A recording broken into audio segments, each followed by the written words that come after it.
Nos últimos dias, bastante gente me mandou um link de uma reportagem e também o link de um vídeo onde o Marcelo Adnet contava das violências sexuais que ele sofreu quando ele era criança. Por isso que nesse vídeo eu quero resgatar algumas coisas que eu já falei aqui no canal, mas dar destaque especialmente para a violência sexual contra as crianças quando as vítimas são meninos.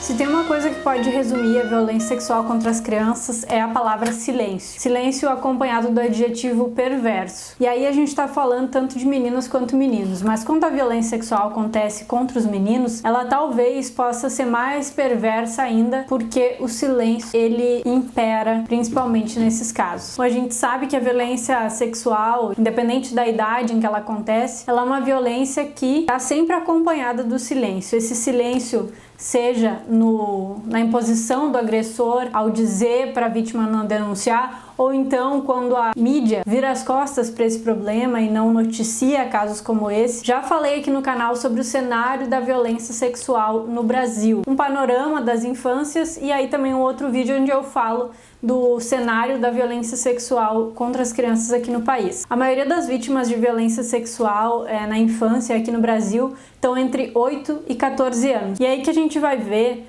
que a violência sexual na idade adulta, ela sim é mais voltada para as mulheres, ela faz mais vítimas mulheres, mas na infância esse número não é tão diferente assim entre meninas e meninos. Então, desse percentual de crianças abusadas ou estupradas aqui no Brasil, 47% são meninas e 38% meninos. 15% dos casos, o gênero da vítima não foi informado no momento da denúncia. E aí, fazendo essa pesquisa, eu percebi que ao não falar sobre o gênero da criança, muitas vezes é porque era um menino que havia sido violentado. E eu vou explicar por quê. 65% das crianças violentadas no Brasil são violentadas por alguém da sua família, e 72% das violências sexuais contra crianças aqui no Brasil aconteceu dentro da casa da vítima ou dentro da casa do agressor. E se a gente olhar para que esses agressores são pessoas do convívio, pessoas de confiança, as crianças foram violentadas no lugar onde elas tinham que estar se sentindo protegidas e acolhidas. E, infelizmente,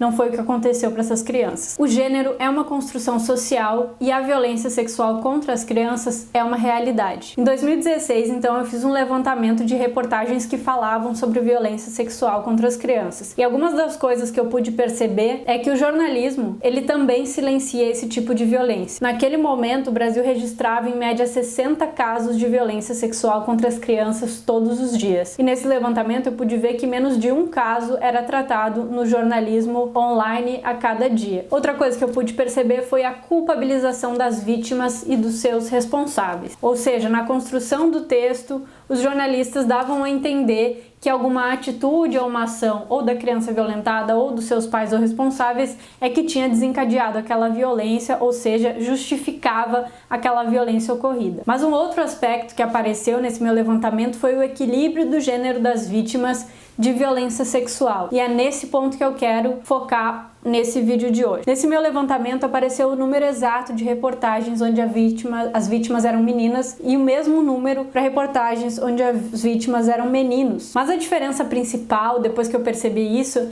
é que no caso das meninas a gente fala mais a respeito disso e também a forma de falar sobre isso. Fala mais por quê? Porque no caso das meninas houve mais suítes destes casos. Suíte é quando a gente no jornalismo fala mais de uma vez de um mesmo caso. O desdobramento do caso, algum avanço nas investigações, a solução daquele caso e etc. Cada nova reportagem é uma suíte da primeira reportagem, que seria, digamos assim, a original. No caso das reportagens sobre meninos, nenhum dos casos teve suíte, ou seja, eles foram falados uma vez e não se falou mais nisso. Então foi dada a notícia e depois não se sabia se tinha havido investigação, para onde que as coisas tinham andado. E isso mostra pra gente duas coisas principalmente. O primeiro é que a gente falar mais a respeito dos casos das meninas gera uma espetacularização desse tema. E a gente não falar dos casos de meninos significa uma omissão em relação a isso. E de maneira geral, a violência sexual contra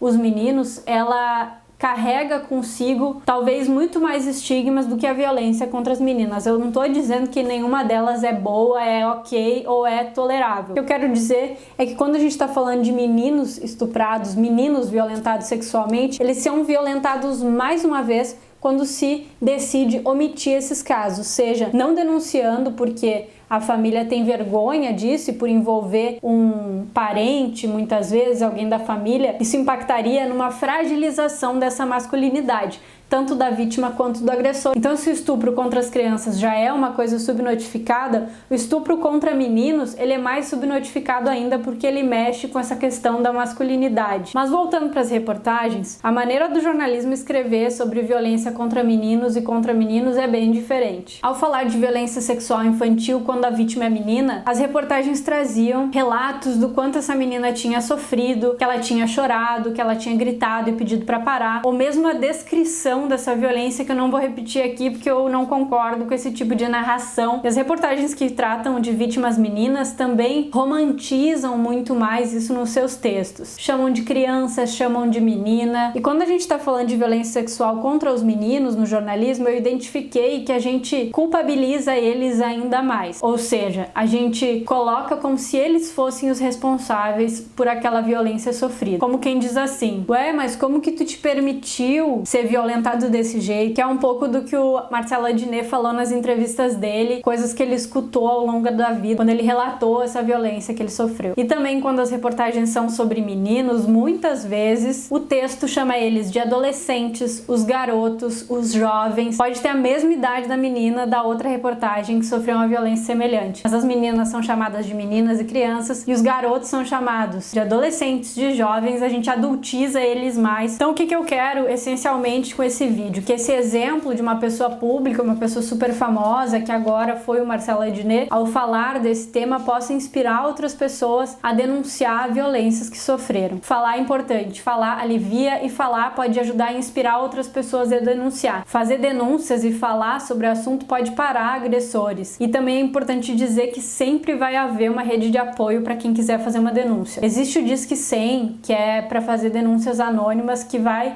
te garantir todo o anonimato e que vai abrir investigações em relação a este relato que tu for trazer. O Brasil é um país violento e homofóbico e muito em função disso, meninos ou homens que sofrem violência sexual acabam se sentindo ainda mais desprotegidos porque, embora a homossexualidade não seja nenhum demérito, ela é usada muitas vezes para atacar vítimas de violência sexual quando a gente está falando aí de homens e meninos. E mais do que nunca eu percebi a importância da educação nisso tudo, por dois aspectos principais. O primeiro, que é a escola muitas vezes é quem faz a denúncia. Como eu já falei, a violência pode acontecer dentro de casa, uma violência intrafamiliar. Então, muitas vezes é a escola quem percebe um comportamento diferente dessa criança e a partir disso realiza uma investigação, uma denúncia, um atendimento para essa criança. E a outra parte da importância muito grande da escola é que a gente precisa de mais educação, sim, para a gente minimizar os danos da violência sexual contra as crianças. Educação sexual, infelizmente, não é uma realidade no nosso país e ela faz falta. É claro que a educação sexual tem que considerar a realidade daquelas crianças, a etapa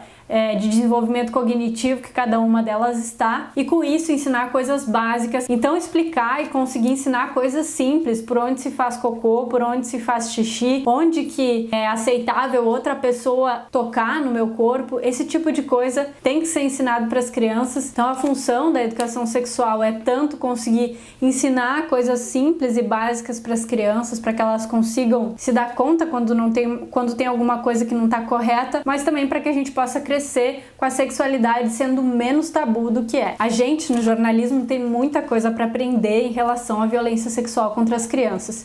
E eu de verdade sei que os jornalistas que escrevem de um jeito meio torto sobre esse assunto não fazem isso na má intenção. Eu acho que a gente escreve aquilo que a gente é construído e a maneira como a gente sabe culturalmente daquele assunto. Então é por isso que no jornalismo a gente tem muito para aprender, mas enquanto sociedade a gente tem muito mais também para aprender a lidar com esses temas e assim minimizar os danos da violência sexual contra as crianças. E recadinho final, a culpa nunca é da vítima.